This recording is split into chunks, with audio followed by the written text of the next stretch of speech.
अल्हम्दुलिल्लाहि रब्बिल आलमीन वस्सलातु वस्सलामु अला सय्यिदिल अंबियाइ वल मुरसलीन मुहम्मदिन व अला आलिहि व अस्हाबिहि अजमईन अम्मा बाद। क़ाल अल्लाहु तबारक व तआला फ़िल क़ुरआनिल मजीद वल फ़ुरक़ानिल हमीद। अऊज़ु बिल्लाहि मिनश शैतानिर रजीम बिस्मिल्लाहिर रहमानिर रहीम।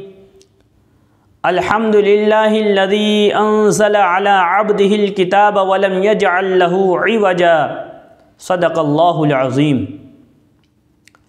मोहतरम नाज़रीन हज़रात, गुज़िश्ता कई रमज़ान से कुरान पाक की तफ़सीर का सिलसिला रहा है, इसलिए मामूल के मुताबिक इस रमज़ान में भी कुरान पाक की तफ़सीर का आगाज़ किया जाता है।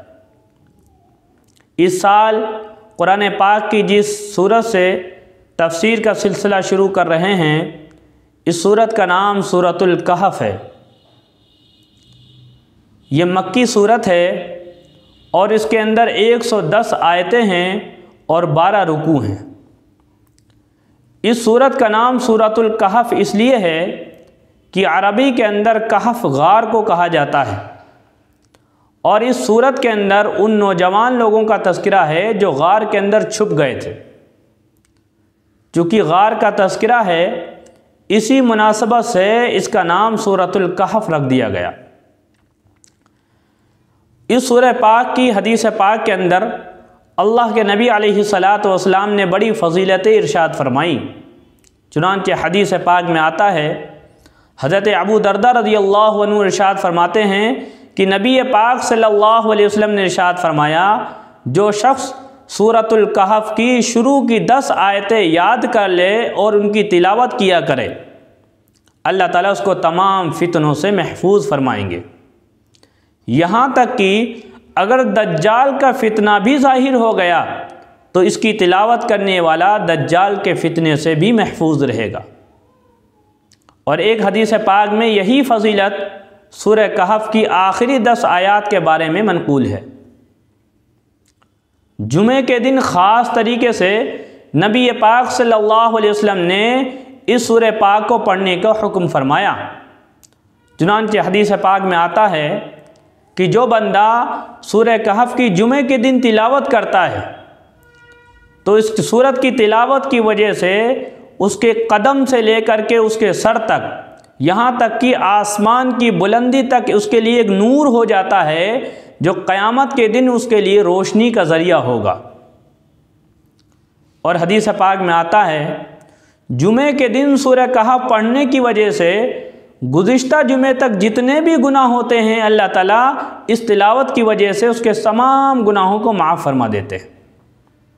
हज़रत अली रज़ियल्लाहु अन्हु से रिवायत है, कहते हैं नबी पाक सल्लल्लाहु अलैहि वसल्लम ने इरशाद फरमाया कि जो शख्स जुमे के दिन सूरह कहफ़ की तिलावत करता है वो 8 दिनों तक तमाम फितनों से महफूज रहता है। यहाँ तक कि अगर दज्जाल का फितना भी ज़ाहिर हो जाएगा तो इस सूरह पाक की तिलावत करने वाला दज्जाल के फितने से भी महफूज रहेगा। मक्की दौर के अंदर ये सूरत नाजिल हुई और इस सूरह पाक का शान नुज़ूल ये है कि नबी पाक सल्लल्लाहु अलैहि वसल्लम ने जब मक्का में नबूवत का ऐलान किया और ये मामला थोड़ा जब लंबा खिंच गया तो मुश्रिकीन मक्का को तशवीश होने लगी, वो परेशान होने लग गए। इब्तिदा में उन्होंने आपकी आवाज़ को दबाना चाहा। जब आपने नबूवत का ऐलान किया तो आपके रिश्तेदार आपके दुश्मन बन गए और आपके दोस्त आपके मुखालिफ बन गए।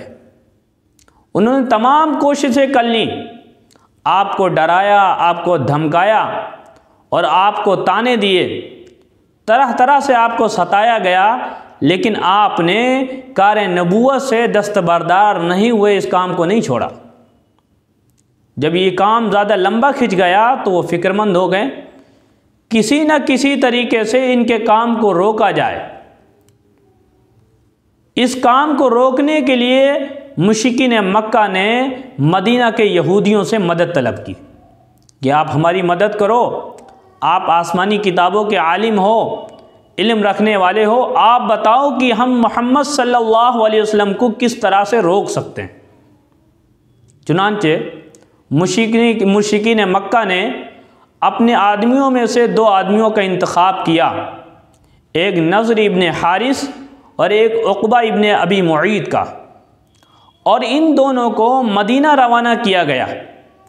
ये दोनों मदीना पहुँचे, मदीना के यहूदियों से मुलाकात हुई, और यहूदियों के जो आलिम थे बड़ी गौर व खोज करने के बाद, सोच विचार करने के बाद उन्होंने 3 सवाल तैयार किए।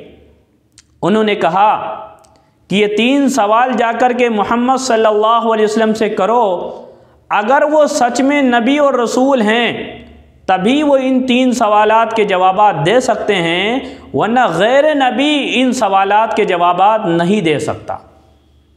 अगर वो इन सवालात के जवाबात ना दे सकें तो तुम उनको कत्ल कर सकते हो। चुनांचे दोनों साहब आए, अपनी बिरादरी के लोगों को जमा किया, और मदीना के यहूदियों ने जो 3 सवालात इनको बतलाए थे सबके सामने इन्होंने रखे, और बड़े खुश हुए कि मोहम्मद सल्लल्लाहु अलैहि वसल्लम के मिशन को रोकने के लिए हमें एक बहुत अच्छा और सुनहरा मौका मिल गया है। ये दोनों लोग और मुशरिकीन मक्का के बहुत सारे लोग अल्लाह के नबी अलैहिस्सलातु वस्सलाम की खिदमत में हाजिर हुए, और उन्होंने नबी पाक सल्लल्लाहु अलैहि वसल्लम से 3 सवालात किए। उनमें से पहला सवाल ये था कि रूह के बारे में बतलाइए कि रूह क्या चीज़ है। रूह के मुतालिक जो उन्होंने सवाल किया था, अल्लाह रब्बुल इज़्ज़त ने उसका जवाब सूरह कहफ से पहली वाली जो सूरत है, सूरह बनी इसराइल, उसके अंदर उसका जवाब दिया है। यसअलूनका अनिर रूह, वहाँ पर इसका जवाब दिया गया। बाकी के जो 2 सवाल थे उनका जवाब इस सूरत के अंदर है। एक उनका सवाल था कि उन नौजवानों का अजीब व गरीब जो किस्सा है, वाक़या है, जो पहले ज़माने का है, अपने इलाके को छोड़ करके वहाँ से भागे थे और एक गार के अंदर उन्होंने पनाह ली थी। उन नौजवानों का अजीब किस्सा क्या है, उसकी तफसीलात बयान कीजिए। उन्होंने तीसरा सवाल ये किया कि ज़ुल्क़रनैन के बारे में बतलाइए कि जिसने मशरिक़ से लेकर मगरिब तक तमाम रुए ज़मीन का सफ़र किया, उसके हालात बतलाइए। ये 2 सवालों के जवाब इस सूरत के अंदर हैं, और रूह का जवाब जो है सूरह बनी इसराइल के अंदर है। इस सूरत के अंदर और भी बहुत अहम वाक़यात ज़िक्र किए गए हैं। बतौर ख़ास हज़रत मूसा और हज़रत ख़िज़र अलैहिस्सलातु वस्सलाम का जो क़िस्सा है वो इसी सूरह पाक के अंदर है। तो मक्का जब इन्होंने ये सवाल किए तो अल्लाह के नबी अलैहिस्सलातु वस्सलाम ने उनसे कह दिया कि मैं इन सवालात के जवाबात कल दूंगा। इरादा ये था कि अल्लाह ताला बतला देंगे और मैं कल तुम्हें इनके जवाबात दे दूंगा, लेकिन ज़बान से इंशाअल्लाह कहना भूल गए। कल बीत गया, 2 दिन बीत गए, 3 दिन बीत गए, अल्लाह रब्बुल इज़्ज़त की तरफ से ना तो वही आ रही है ना जिब्रील अमीन आ रहे हैं। अब मक्का के लोगों ने आपको परेशान करना शुरू कर दिया, आपको तानो तशनी किया, आपको परेशान किया, और आप कितने रंजो अलम के अंदर थे आप ही समझ सकते हैं, आप ही जानते थे कितनी परेशानी के अंदर आप थे। वही का सिलसिला 15 दिनों तक मौकूफ़ रहा। 15 दिन के बाद जिब्रील अमीन आए, ये सूरह पाक नाजिल हुई, और देरी से वही आने की वजह भी बतलाई। हुक्म फरमाया वला तक़ूलन्न लिशैइन इन्नी फ़ाइलुन ज़ालिका गदा इल्ला अन यशा अल्लाह। ए पैगम्बर सल्लल्लाहु अलैहि वसल्लम, आइंदा के लिए हिदायत है कि अब आइंदा जब कभी किसी काम करने का आप वादा फरमाएंगे तो इंशाअल्लाह के साथ वादा फरमाइएगा। जब भी हम कोई काम कहें कि ये काम कर देंगे तो साथ में कहना चाहिए इंशाअल्लाह ये काम कर देंगे।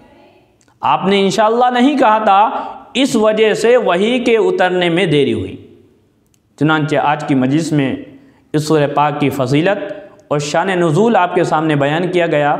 बाकी के इंशाअल्लाह कल की मजलिस में बयान होगा।